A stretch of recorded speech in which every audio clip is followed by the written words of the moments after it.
Hey everyone. After watching a lot of the tournament games held within the No Quitters Free for All tournament or in the NQ group as a whole, it's clear to me many people don't know how to play Honor except as a way to kill their neighbors.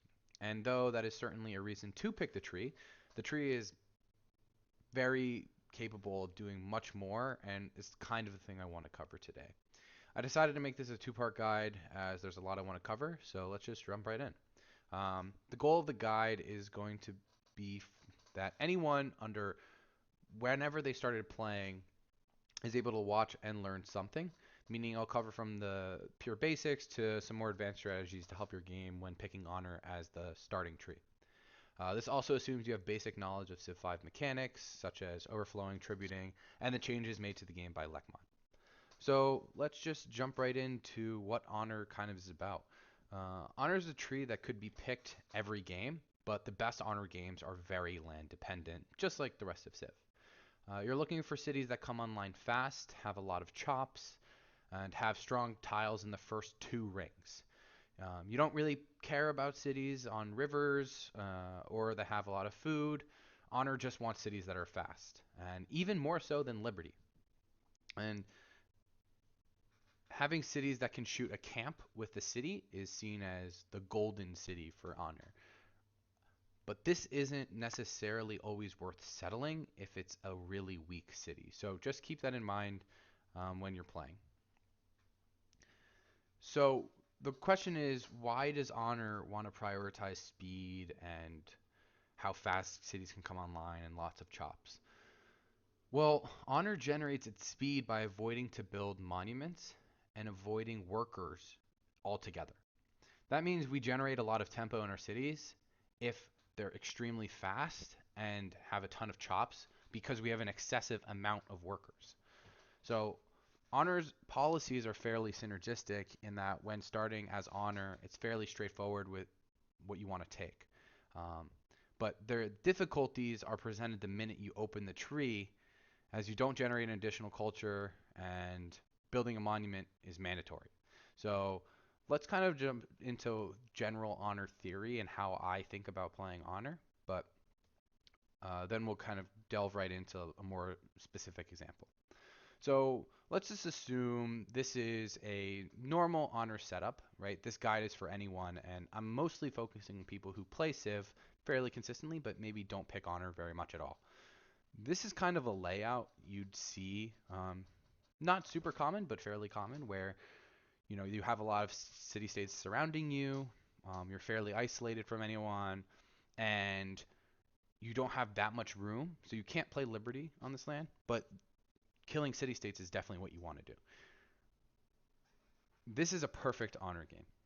So the way you want to be thinking about this is with the two warriors. The two warrior policy is debatably the hardest policy in the game to use properly. So let me kind of just give an example of like what the point is. So city states can be tributed 5 tiles away, right? So the goal is you want to keep all of your warriors, your group of warriors here, together, and you want to tribute each city state about when they're 5 tiles away. So you don't have to walk right next to them. You just have to keep them all 5 tiles from the city states. And this is a good example, and this is a good visual because the game I'm going to show you in a second has this exact layout. So I'll show you kind of like how I navigate that here. But the gist is you tribute them all, and then as you tribute them, let's say you go to city state 1, you leave behind a scout, right? You tribute city state 2. This scout, these two city states are fairly close. This happens a lot. So maybe this scout's able to steal from each city state. So the goal is I tribute a worker from city state 1, and then I steal a worker. That city state now produced me 2 workers. I do the same thing for city state 2. That city state produced me 2 workers. Okay, I move down to city state 3. You'll see in a second when I go over how many scouts you're supposed to build, but you leave a city state, you leave a worker, a scout, sorry, for city state 3. You move over to city state 4 and 5. Okay, same idea. You take a scout and he steals from both. Then you go to city state 6. Maybe you don't need another scout here. You can just, you know, tribute city state 5, leave a warrior, tribute city state 6, leave a warrior, and then you have your other warrior, your original warrior back here for garrison policy when that comes up, or escorting settlers, whatever it is. So this is kind of how you are able to amass such an insane amount of workers early on, where you never have to build a worker. Um, and in some cases, I'll show you when we get into the game, but in some cases, you're not able to tribute them because they're on hills or something for workers. So maybe you just tribute gold because you need to buy some tiles, right? It's very flexible with how you want to play each map. That's something I really like about Honor, is that you're not forced into following specific rules. You can kind of do whatever you want, and you know, breaking from the beaten path isn't very punishing. So how do we get this start? Well, sorry, this is my game tracker. I didn't mean to show this. Sorry. Okay, so how do we get that start? So these are probably all the paths I would consider doing on Honor. Um, I'm a big fan of two scouts, so I usually do two scouts into a monument into a worker. If your start is very, very strong, such as the one we previously showed where there were 6 nearby city states, I'd opt into another scout before I finish before I start building settlers. Same type of thing over here. Two scouts into monument into worker, but maybe it's not as good, so I just go right into scout settlers. And you can do as many settlers as you want, as many settlers as there is land for. Just know one of the constraints Honor does face later on is happiness. So just keep that in mind. This is a more European type start where you do scout into monument into worker into scout. Priority is not on ruins here; it's on opening Honor as soon as possible, getting the tempo from that. And then finally, this is the forbidden start where you do the normal Scout Monument Worker into Archers. So those are the 4 main starts. We're going to be going over the first one here in this video, and then in the next part, we'll go over the final one. Okay, so let's just jump right in. I'm playing Yugoslavia in this clip. Yugoslavia doesn't get any bonuses until fairly late into the game, so we're not going to get anything. This is replicable on every single civ. So I'm going to speed up the video to 2 times. The important thing about this is that it's not focused on the micro, it's more focused on the macro of the video itself, of how you're going to play Honor. So just take everything in here with a grain of salt. This is also an AI game, right? We're not able to get as many trades as we would like. So there are some exceptions, but just know this is very, very standard for how we would play Honor. So in Honor, you always start with the free workers. As I mentioned before, it's the hardest policy in the game to use properly. It changes how you play the game, how you play the early game compared to any other tree, and if used properly, it vastly speeds up your game and makes you have a start that nothing else could replicate except for Honor. So depending on ruins and city-state layout, we may be looking to tribute as many workers as possible. I want to put emphasis on workers, and that's because we need to account for future city-state RNG, where building walls is fairly common, building units is fairly common. If there's another Honor player, they could pass us in military.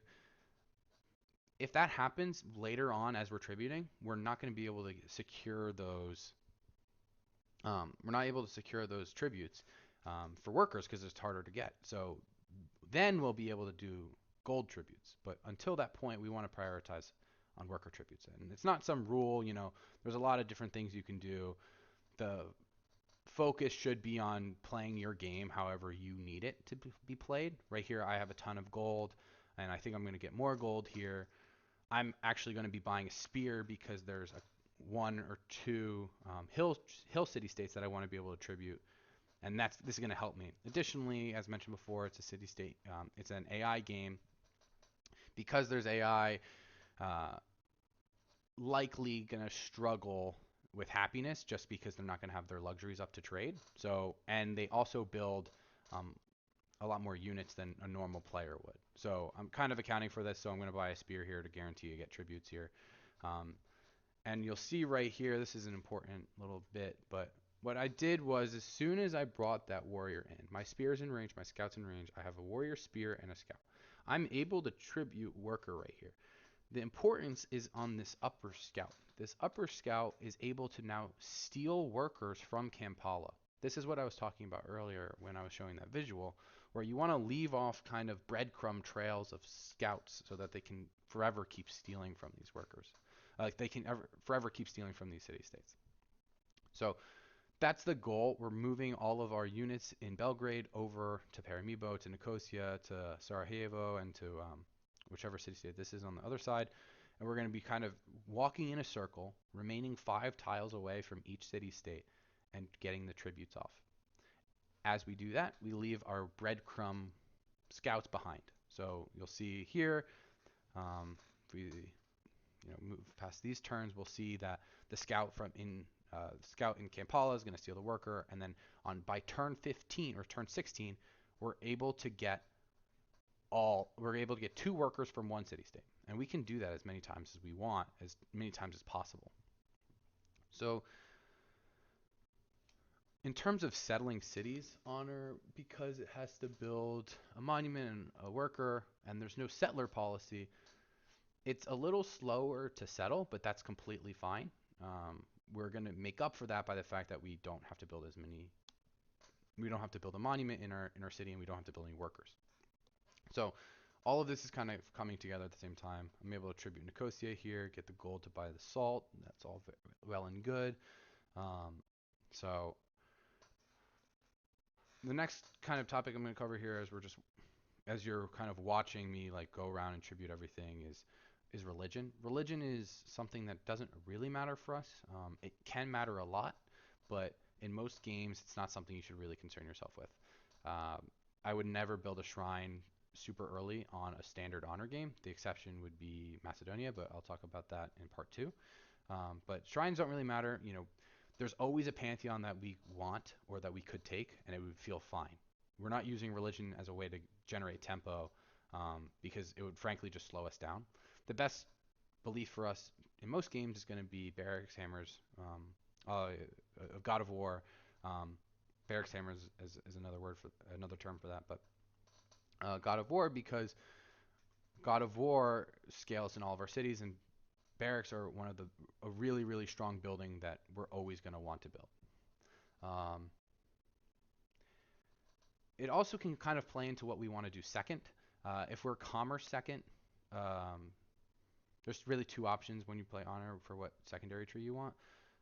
If you're commerce second, you typically want to do some type of faith path to make up for the lack of faith you have. But if it's piety second, doing barracks hammers is extremely good, as you'll be able to make up for the lack of faith with having having shrines and temples. So the goal of this sim is going to be to set yourself up in a position where you can either kill a neighbor really fast. So this example is useful for killing a neighbor or killing city-states. And when I say killing city-states, I mean with catapults. So either one, it would work the exact same way, but for this example, we're going to be using catapults. So typically on this, it depends if the Wanderers are contested or not. If there's a good tradition player, or you know, uh, maybe someone having a fast game. If we need to secure a wonder, or maybe another honor player, perhaps, if we need to secure a wonder, the best one for us to do would be Toa or Stonehenge or something like Mausoleum, right? We want to build them right as soon as we finish settling. And we're going to get into that, but if there is no example of that in your game, you want to go right into catapults. So it depends on how many techs you need. For instance, in this case, we need trapping, we need bronze working, obviously we need calendar. Because of that, it's going to take a lot more tech for us to get to the point where we can just start building catapults. Like math is a pretty far tech away. To make up for that, we can build a wonder in the meantime. So in this case, once we finish settling, I'm going to start Stonehenge because I don't see any of the AI building it, and it's going to give me a pantheon, etc. So I will kind of reiterate, the best results for Honor Sim are if you do wonder spam post catapults, right? If you can get your 4 to 5 catapults that you need to effectively kill the city states, um, you're able to put yourself in a really strong position. The problem is you might lose those wonders. So if you're not concerned about losing the wonders for whatever reason, or maybe you don't care for them that much, then doing catapults first is always, always, always recommended. If we have a secondary incense or tobacco or faith wonder or something like that in our empire, um, building barracks first in our expands is very, very good. And honestly, it's recommended that you do barracks policy um, before the garrison policy in this case, because a 3 hammer building is incredibly strong, and something that we should be trying to do every time. So, uh, like I said before, in a typical game, you want about 3 to 5 catapults. The best way that you can kind of figure how much you need personally is by trying it out a bunch of times and figuring out like what works for you. Um, I find myself like needing around 4 most of the time. But some tricks to make this easier is if you pre-damage a spear or a warrior, and then you fortify it in the city-state's land, so it has a fortification bonus when you start the war. Um, you're able to drastically reduce the amount of damage that you take to catapults, um, which is the most important thing because the speed at which we take to the cities is all that matters in this case. The only thing we really care about is how fast we're able to take the cities. We don't care about the units, that's kind of just icing. The important thing is just killing them fast. Some tips to remember, uh, when you're simming like this, try to build your heroic epic as soon as possible. Obviously, ironworking is not super accessible in most games. You often um, have to head to workshops first, and you obviously want to prioritize aqueducts. So if you're prioritizing aqueducts, it's unlikely that you're going to be able to um, it's unlikely that you're going to be able to get to ironworking at a reasonable time before you start taking city states. So finding a way to work some city state to work barracks into your queues in those city states that you take is really, really important. Um, so just something to keep in mind. If you finish honor and you start building your heroic epic, which is obviously recommended, you can have an incredibly good overflow. There's a 100% production modifier to heroic epic, so building heroic can be a big, big tempo gain. Not only is it a great sim building, but um, if you're, you know, if you have heroic and you're trying to build Chichen following, let's say like you have a really fast honor game and you find yourself in a position where you can contest Chichen from another player. If you set up heroic epic properly, it is very, very possible to one turn Chichen, 1 turn Borobudur, something like that, right? So being able to properly set that up is obviously a skill, but it's something that only really Honor can do. And the only way you're going to be able to do is if you prioritize getting your barracks online.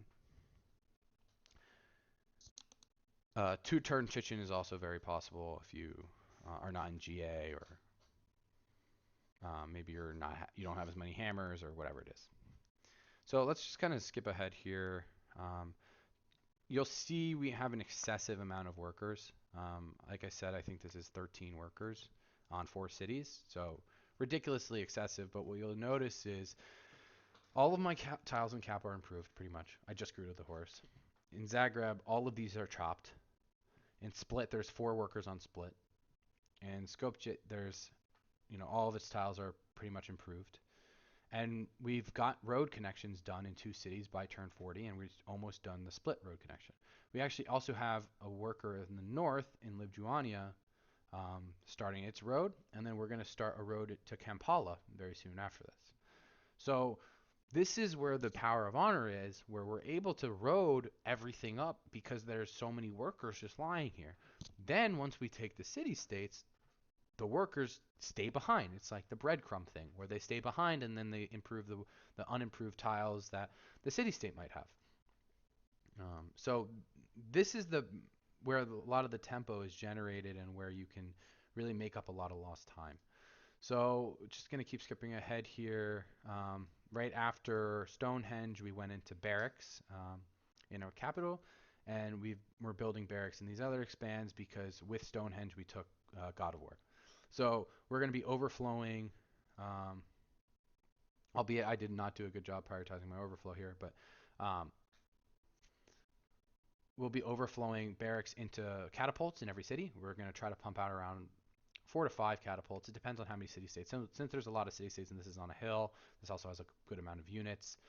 Um, Probably going to do around 5 here. Probably 2 in cap and then 1 in each expand, or 2 in the most northern expand, so that way cap can catch up on some of its core infrastructure. For instance, it definitely needs a caravan, it needs a water mill. Maybe I can contest another wonder, can build Toa, etc. So this is fairly stock standard. Um, and then importantly, I think I just flashed my demos. I was at around 60 hammers, I believe, or 50 hammers on turn 42. Nothing crazy, but this is only going to go up. This goes up substantially once the barracks are finished. Once we start taking city states, right? We're able to compete with on hammers with that of a Liberty player and that of you know of like a wide piety player, which kind of takes me to my next point. This does not have to be just for killing city states. We're able to kind of position ourselves in a way where we can amass an army fairly quickly, and we can deploy that army. Let's say we didn't build Stonehenge and we instead just built some military. We can deploy that army by turn 45 onto anyone. This is best done with compos.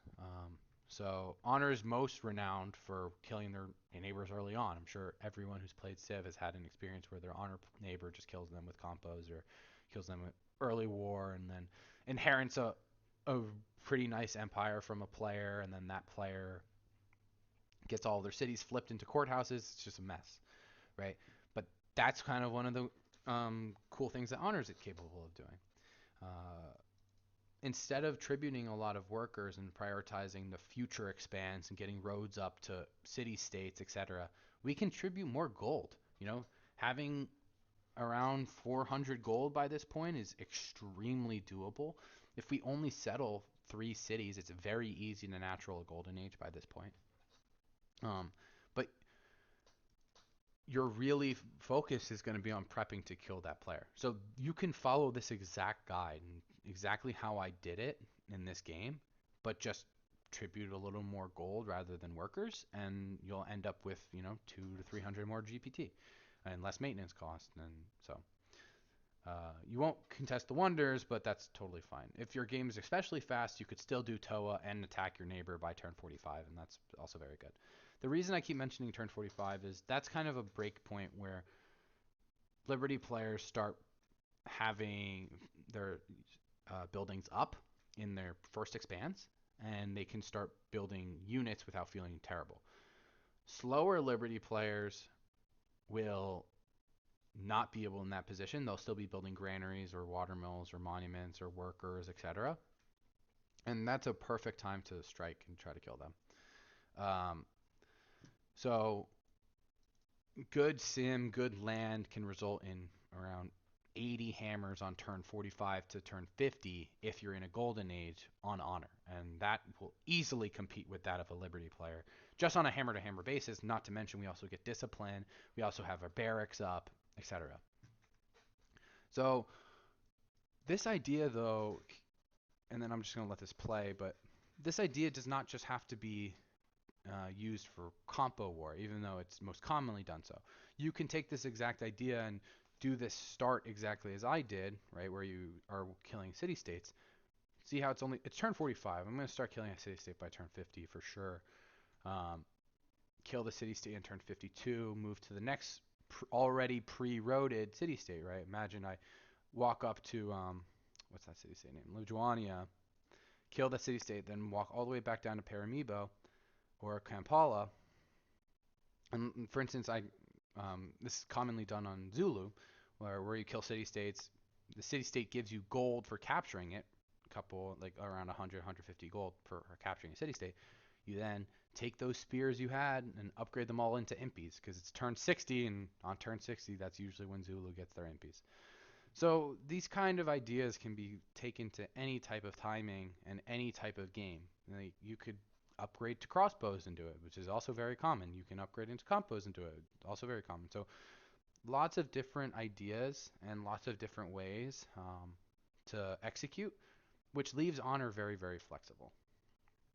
Um, some examples for other good cities that this would be good on would be Sioux, Macedonia, Persia, Huns, Goths, etc. Um, I This is not a guide for war. This is not a guide for setting yourself. This is more of a guide for setting yourself up to be in a position to either war someone or take city states or anything like that. So that is it for uh, part one. Um, Thanks for watching.